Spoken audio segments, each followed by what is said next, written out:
Hello students. पिछले videos में हम लोग अनुक्रम तथा श्रेणी का विविध प्रश्नावली के ये 26 प्रश्नों को हल किए थे। अब इस वीडियोज में हम लोग इसके शेष प्रश्नों को हल करेंगे। मैं वाईपी सर, इस चैनल में आपका स्वागत है। देखें, 27 नंबर का क्वेश्चन दिया है कि कोई किसान एक पुराने ट्रैक्टर को 12,000 रुपये में ख़रीदता है। वह 6,000 रुपये नकद भुगतान करता है और शेष राशि को 500 रुपये की वार्षिक किस्त के अतिरिक्त उस धन पर जिसका भुगतान न किया गया हो 12% वार्षिक ब्याज भी देता है। किसान को ट्रैक्टर की कुल कितनी कीमत देनी पड़ेगी? तो इसका हल देखें। यहाँ देखें ट्रैक्टर को 12,000 रुपये में ख़रीदता है, यह क्रय मूल्य हो जाएगा। तो यहाँ लिखें ट्रैक्टर का क्रय मूल्य, यह हो जाएगा आपका 12,000 रुपये। ठीक है। अब उसके बाद से इसने क्या किया, नगद भुगतान 6,000 रुपये कर दिया। तो यहाँ लिखें नगद भुगतान 6,000 रुपये। ठीक है। अब देखें शेष राशि जिस पर ब्याज देना है, तो शेष राशि कितना होगा? शेष राशि जिस पर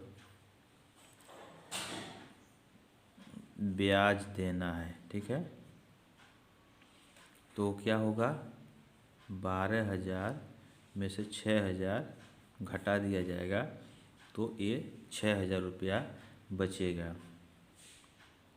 ठीक है, 6,000 रुपये इसी पे उसको ब्याज देना है। तो अब इसके बाद क्या कह रहा है, देखें, शेष राशि को 500 रुपये की वार्षिक किस्त के रूप में देता है। ठीक है। तो दे वार्षिक किस्त, यहाँ जो है लिखें दे वार्षिक किस्त कितना है, 500 रुपये हैं। ठीक है। अब देखें 6,000 रुपया उसका है, तो 5 से भाग कर देंगे तो किस्तों की संख्या निकल जाएगा। तो यहाँ लिखें किस्तों की संख्या। ठीक है। तो 6,000 में हम 5 से भाग करेंगे तो किस्तों की संख्या निकल जाएगा। 2 जीरो से 2 जीरो कट गया और यह जो है 12 आ जाएगा। ठीक है। 60 में 5 का भाग करेंगे तो 12 आ जाएगा, 12 किस्त हो जाएगा। ठीक है। यह जो 12 आया है, यह आपका यन हो जाएगा, यानी पदों की संख्या हो जाएगा। ठीक है। अब देखें पहली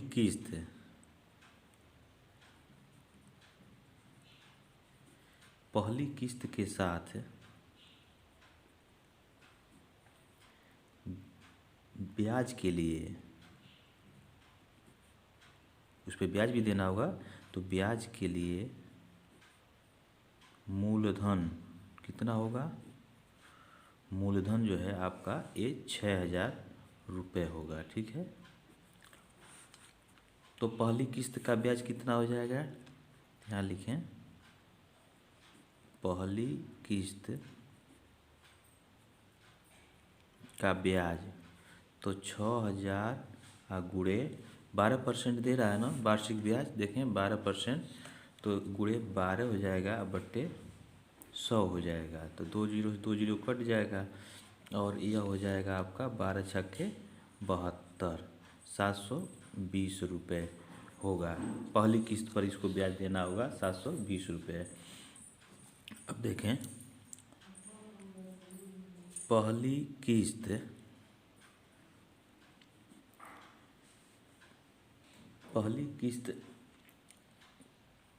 के बाद शेष राशि कितना बच रहा है? शेष राशि कितना होगा? पहली किस्त 500 दे दिया, तो 6,000 था, तो 6,000 में से हम 500 घटा देंगे। ठीक है। तो यह हो जाएगा आपका 5,500 रुपये। पहली किस्त चुकता करने के बाद 5,500 रुपया हो जाएगा। ठीक है। तो दूसरी किस्त के लिए ब्याज के साथ जो है मूलधन यह हो जाएगा। तो यहाँ लिखेंगे दूसरी किस्त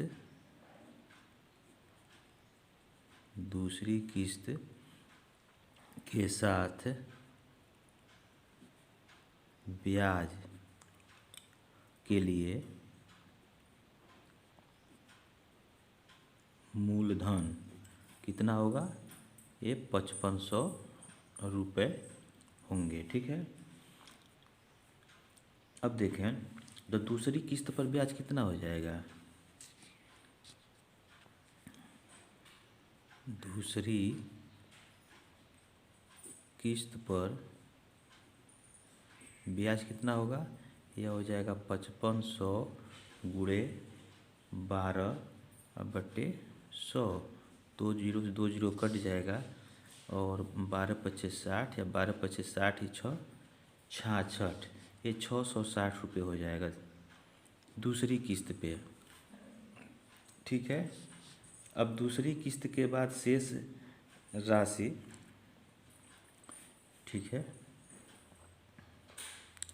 यहाँ लिखें दूसरी किस्त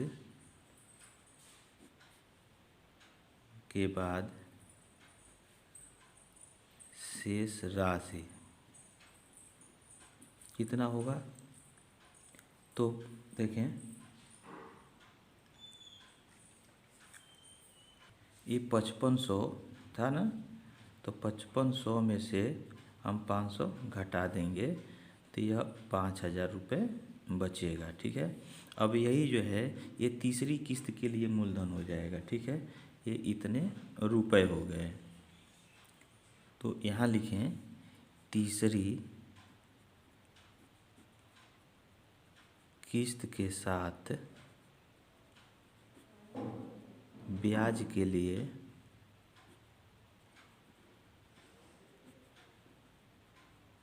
मूलधन कितना हो जाएगा, ये आपका 5000 रुपये होगा। ठीक है। अब देखें तीसरी किस्त पर ब्याज निकालें तो तीसरी किस्त पर ब्याज, तो तीसरी किस्त के लिए मूलधन यह है तो ब्याज कितना हो जाएगा इसका 12% इसका निकालें तो 5000 गुणे 12/100। ठीक है। यह हो जाएगा 12×5 = 60, ये 600 रुपये हो जाएगा। ठीक है। अब देखें ब्याज की कुल राशि कितनी हो जाएगी, एक सीरीज बनेगा। देखें तो ब्याज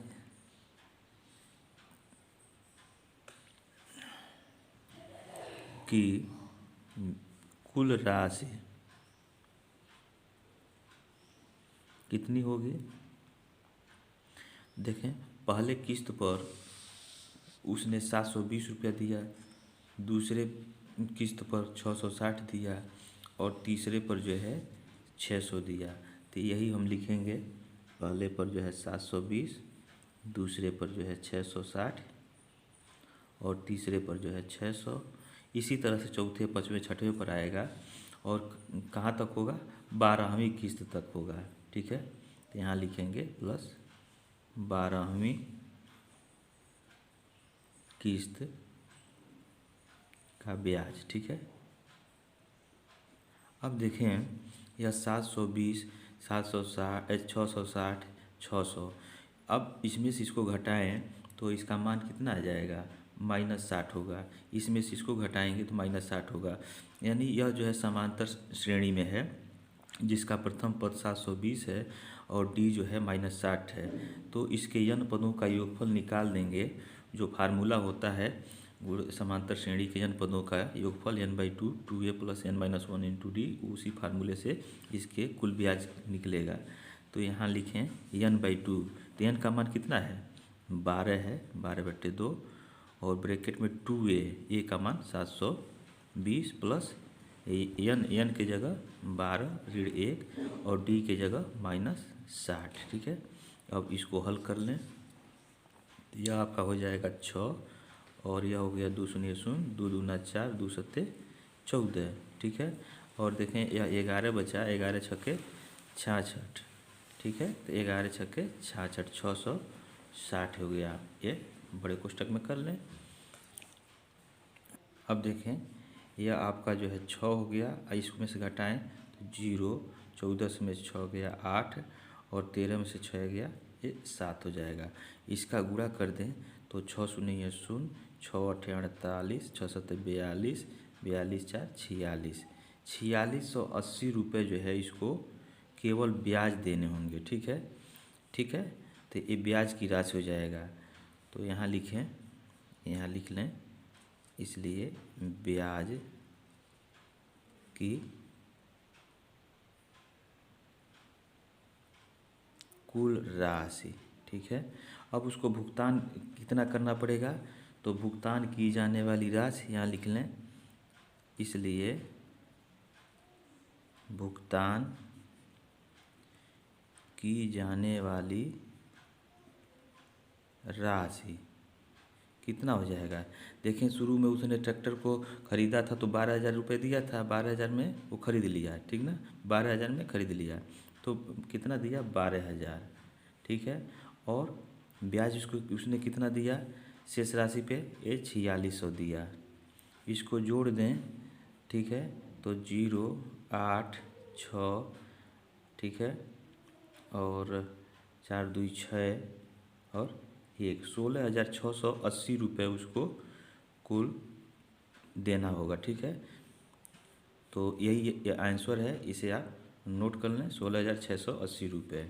ठीक है, नेक्स्ट क्वेश्चन देखें। दिया कि 28 नंबर का कि शमशाद अली 22,000 रुपये में एक स्कूटर खरीदता है, वह 4,000 रुपये नकद देता है तथा शेष राशि को 1,000 रुपये वार्षिक किस्त के अतिरिक्त उस धन पर जिसका भुगतान न किया गया हो 10% वार्षिक ब्याज भी देता है। उसे स्कूटर के लिए कुल कितनी कीमत चुकानी पड़ेगी। अब देखें जो 27 नंबर का सवाल हम लोग लगाए हैं बिल्कुल वही है, केवल अंक बदल गया है, तो विधि वही होगा, एकदम प्रोसेस वही होगा। ठीक है, तो आप इसको स्वयं हल करेंगे। 29 नंबर का देखें, कह रहा है कि एक व्यक्ति अपने 4 मित्रों को पत्र लिखता है, वह प्रत्येक को उसकी नकल करके 4 दूसरे व्यक्तियों को भेजने का निर्देश देता है तथा उनसे यह भी करने को कहता है कि प्रत्येक पत्र प्राप्त करने वाला व्यक्ति इस श्रृंखला को जारी रखे। यह कल्पना करके कि श्रृंखला न टूटे तो 8वें पत्रों के समूह भेजे जाने तक कितना डाक खर्च होगा, जबकि एक पत्र का डाक खर्च 50 पैसे है। तो इसका हल देखें। अब इसमें देखें एक व्यक्ति जो है 4 पत्र लिखता है, ठीक है, तो यहाँ लिखें एक व्यक्ति, पहला व्यक्ति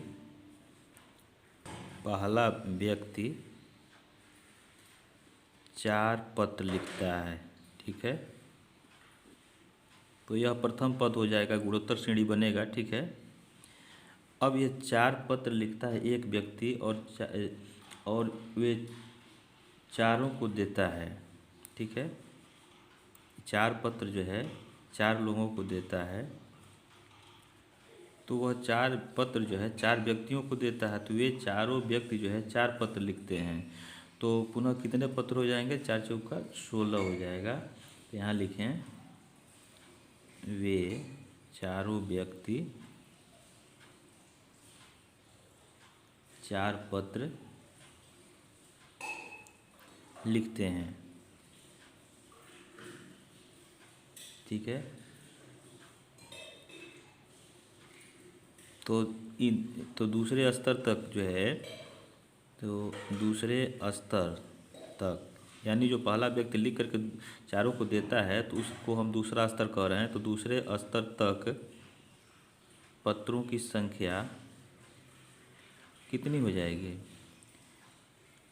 4 गुणे 4, यह हो जाएगा आपका 16। ठीक है, अब 16 व्यक्ति जो हैं वह 16 को देंगे।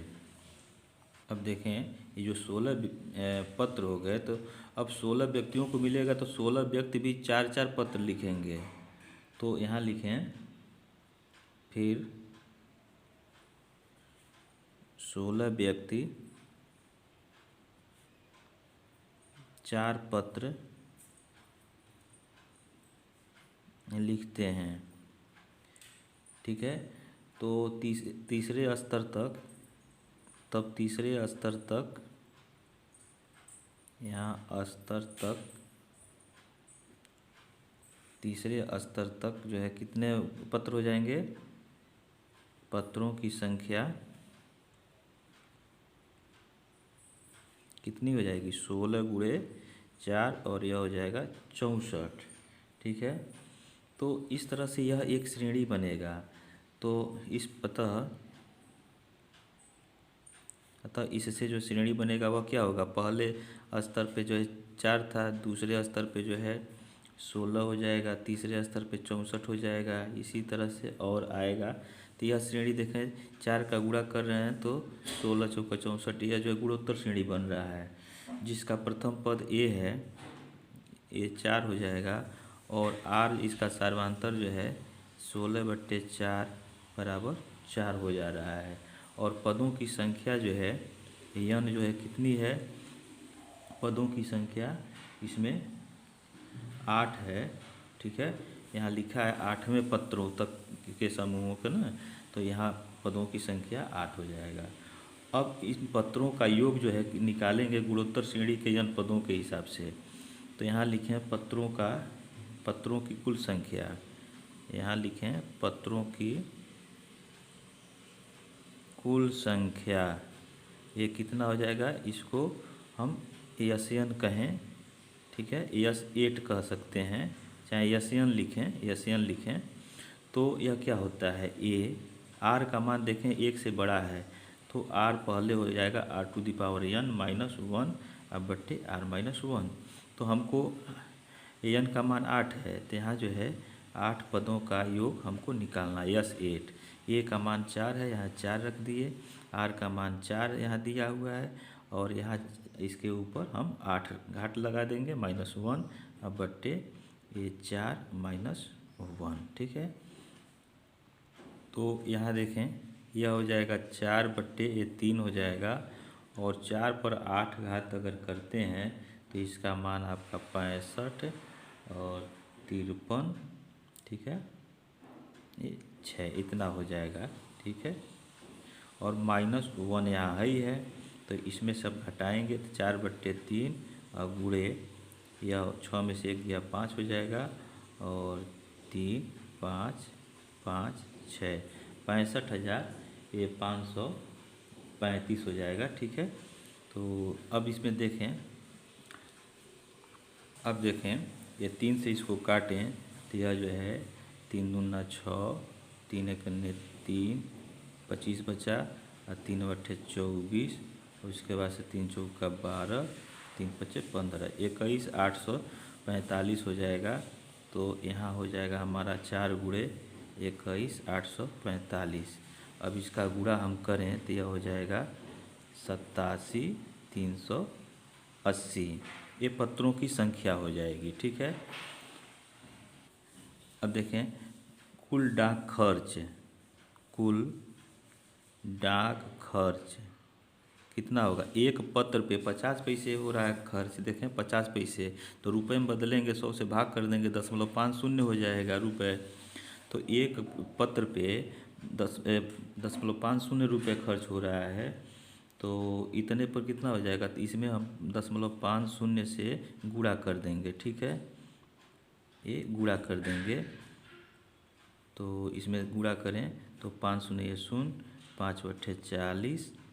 ठीक है, अब 5 यहीं 15, 4 19 और 5 7 35, 1 36 और 5/40 3 43। ठीक है, यह 43 और 1 जीरो यहाँ है तो यहाँ बढ़ा लें और 2 अंक के पहले दशमलव है तो यहाँ दशमलव लगा लें, तो यह आपका हो जाएगा 43,690। इतने रुपए जो है ये डाक खर्च पड़ेंगे। तो यही आंसर इसका होगा, आप इसे नोट कर लें। और इसके बाद जो शेष प्रश्न इस प्रश्नावली के हैं उसको हम लोग अगले वीडियोज में पढ़ेंगे। आपको कोई समस्या हो तो आप कमेंट बॉक्स में कमेंट अवश्य करें। Thank you.